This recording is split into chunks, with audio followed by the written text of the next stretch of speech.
تندوتیژی دژ بە ژنان پرسێکی جیهانیە و خودی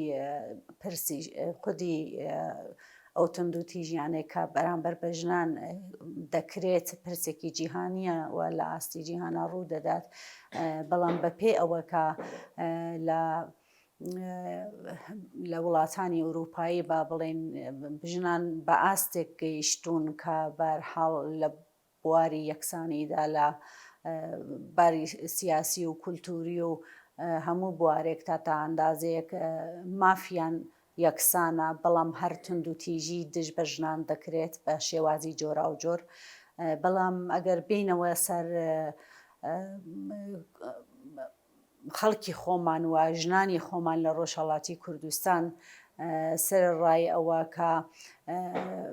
کاری زۆر دەکرێت، چالاکی زۆر دەکرێت لەو بوارەدا، ڕێکخراوە مەدەنیەکان هەروەهاوە ڕێکخراوە سیاسیەکان چ لە دەرەوە چ لە ناوە کاری بۆ دەکەن و پرسی ژن خەباتی بۆ دەکەن، بەڵام تندوتیژی دژ بە ژنان هەر دەکرێت ژنان خۆیان دەسووتێنن یا ژنان تووشی تندوتیژی سکسی و جەستەیی و ڕۆحی و هەموو جۆرە تندوتیژێک دەبنەوە لەلایەن هەم حکوومەتەوە و هەم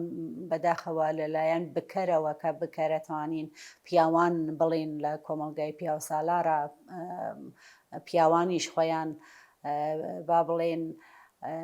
قوربانی هەرە و سیستمەن و بەڵام بەداخەوە بکەر ئەوانن لە تەریق ئەوانەوە تندوتیژیەکان دەکرێت بەرامبەر بە ژنان. سەرڕای هەموو ئەمانە سەرڕایەوە کە کۆمەلگاکەمان ڕۆشنبیرە سیاسیە و لە ئاستێکی ئەتوانم بێژم باڵای ڕۆشنبیریدایە، بەڵام هێشتاکە لە کوردستان بەداخەوە لە ڕۆژهەڵاتی کوردستانیش تندوتیژی دژ بە ژنان هەیە. ژنان تووشی و تندوتیژیانە دەبنەوە لەلایەن کەسی نزیکی خۆیانەوە، لەلایەن باوکەوە، لەلایەن براوە، لەلایەن هاوژینەکانیانەوە تووشی تندوتیژی دەبنەوە، لە لەلایەکی تریشەوە لەلایەن حکوومەتەوە فشارێکی زۆر بەرحاڵ لەسەر ژنانی ڕۆژهەڵاتی کوردستان هەیە، بەڵام خەبات بەردەوامە، خەباتی بۆ دەکەن و ئەمە شتێک نییە کە بڵین کە لە ماوەیەکی کورتدا ئەم کێشە چارە سەر ئەبێت. بەگشتی هەروەکوتمان پرسی ژن جیهانیە و تندوتیژی حتا لە وڵاتانی پێشکەوتوویشە هەر ئێستا کە ژنان تندوتیژی دەکەون و تندوتیژیان بەرامبەر دەکرێت. یەکێکی تر لەو تندوتیژیانە کە تندوتیژی دژ بە ژنان لە کاتی شەڕدا هەیە، بەداخەوە لە کاتی شەڕدا دیسان ژنان بۆ سێکس و چزانم هەموو شتە تندوتیژیەکیان بەرامبەر دەکەنەوە بۆ سێکس بەکاریانە هێنن، بەداخەوە ئەوەش نوعێکی تر لە تندوتیژیە. ئێستایش بە تایبەت ئەم بارودۆخە هەیە کە دیسان ژنان لە شەڕدا تووشی ئەوە دەبن. هیوادارم کە ژنان بتوانن بەردەوام بن و بەردەوام چالاکی خۆیان بنوێنن، خۆیان ڕۆڵی خۆیان بنوێنن و بەکەم ڕازی نەبن. هیوادارم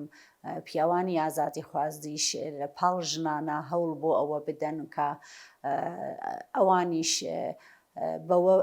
ئاگا بنەوە کە ئەوانیش بکەرن و ئەوانیش خۆیان قوربانی و سیستمەن و ناوێت تندوتیژی بەرامبەر بە ژنان بکەن. هەروەک ئەزانین و بیستومانە ژنان لە ڕۆژهەڵاتی کوردستان زۆرێکیان بە تایبەت لە کاتی شۆڕشی ژینا و لە شۆڕشی ژینا ژیان ئازادی بەولاوە ژنانێکی زۆر دەست بەسەر کراون و لە زیندانەکانی کۆماری ئیسلامیدا تندوتیژیان بەرامبەر دەکرێت، چە بە شێوازی جەستەیی چە بە سێکسی و هەروە لافزی و ڕۆحی بە هەموو جۆرە توندوتیژیان کە بەرامبەر دەکرێت بەڵام سەرەڕای ئەوە ژنان زۆر بوێرن و دەنگی خۆیان هەر لە سیاچاڵەکانی کۆماری ئیسلامیشدا دەنگ هەڵدەبرن و دەنگیان دێتە دەرەوە. ئێمە ئەوانەمان بینیوە بە لە سوسیال مدیا بڵاو بووەتەوە. بەداخەوە لە چەند مانگی ڕابردوودا لەو کاتە ئەو بە ئەوەی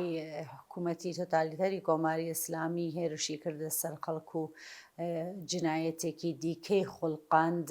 و زیاتر لە 50,000 بە گوێرەی هەواڵەکان لەوانەیە زیاتر بێ لەوانەیە کەمتر بێ بەڵام ئامارێکی ئاوا هاتووەتە دەرەوە زیاتر لە 50,000 خەڵکی کوشتووە، زیندان کردووە، دەست بەسەر کردووە و بێگومان ئەو خەباتە هەر بەردەوامە. بەڵام ئەوەی کە ڕاستە بۆچی مافی مرۆڤی جیهانی و یا نێونەتەوەیی نەیانتوانیوە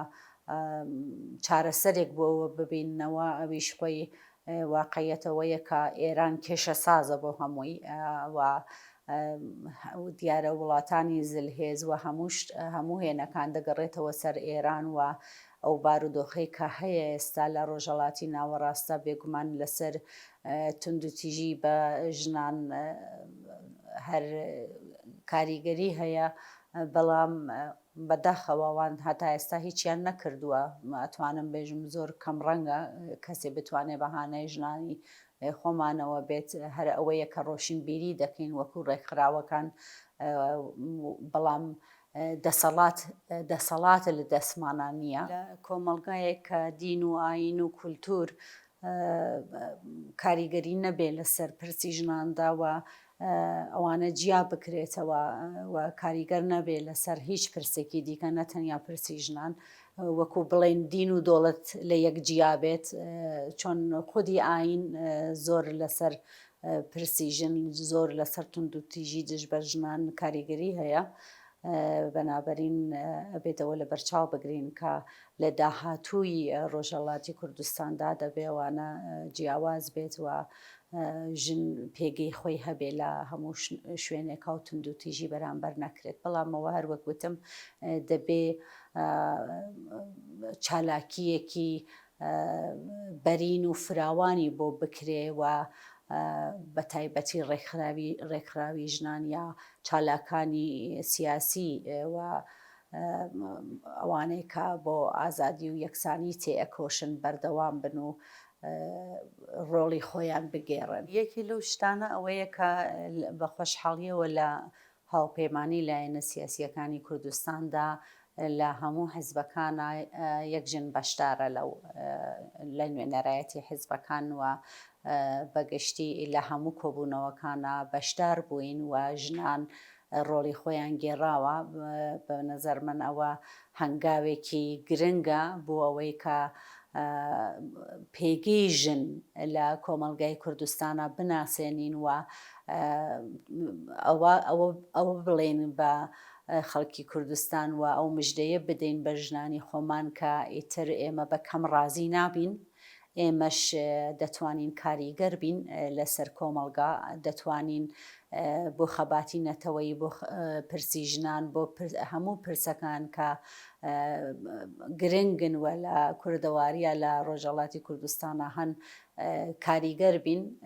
و قەتعەن هەروایش دەبێ. هەروەکوتم قەتعەن ئەوە هاوپەیمانیە بۆ ڕۆڵی ژنان و ئەوەی کە ژنان لە هەموو حیزبەکان لە نوێنەرایەتی حیزبەکانیانەوە لەو هاوپەیمانیە بەشدارن و خەبات دەکەن و هەوڵی بۆ دەدەن و ڕۆڵی خۆیان دەگێڕن. بێگومان لەسەر هەموو ناوچەکانی کوردستان کاریگەری هەیە و هێز و ورە دەبەخشێ بەوان کە ئەوانیش بێنە مەیدان، ئەوانیش هەوڵبەن بۆ ئەوەی کە بە هەمومانەوە دەست لە دەستیەکی یەکگرتووانە بتوانین بە ئامانجەکانمان بگەین، بتوانین بە ئازادی و یەکسانی بگەین.